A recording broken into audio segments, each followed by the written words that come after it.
Guys, আমরা আজকে দেবভূমি মন্দির মানে যেটা গোপালপুর সারেঙ্গাতে যে দেবভূমি মন্দিরটা আছে সেটা দেখতে পেরেছি। আর দেখতে বেরিয়েই এরকম বৃষ্টিতে ফেসে গেলাম। দেখো এদিকে গোপালপুরে প্রচুর পরিমাণে বৃষ্টি পড়ছে। আর এখানে এই যে এই ছাউনির তলায় আমরা এখন আশ্রয় নিয়েছি। এখন কতক্ষণে বৃষ্টিটা ছাড়বে কে জানে। তো দেখা যাক, বৃষ্টি ছাড়বে তারপরে আমরা দেবভূমি মন্দিরে যাব। তো এতক্ষণ আড়াতীরতলাতে ছিলাম, আড়াতীরতলার থেকে বেরোনোর পরেই বৃষ্টিটা চলে এলো ঝেড়ে। তো দেখা যাক কতক্ষণে বৃষ্টিটা ছাড়ে। আর আজকে অনেক অনেক মানে আনন্দ লাগছে যে অনেক দিন পর এত গরমে বৃষ্টি হচ্ছে।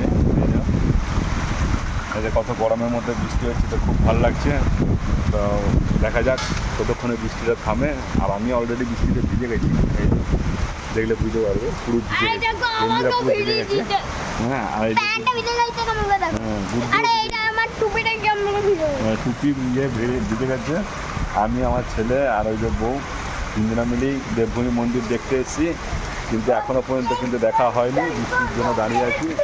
আর প্রচুর পরিমাণে বৃষ্টি পড়ছে, ভালো মতো বৃষ্টি এসছে। গাড়ির মধ্যে থেকে নামে আমাদেরকে এই ছাওয়াতে আশ্রয় নিতে হলো যেন বৃষ্টিটা না পড়ে। তো চলুন, যখন বৃষ্টিটা থামবে তারপরে দেবভূমি মন্দির যাব।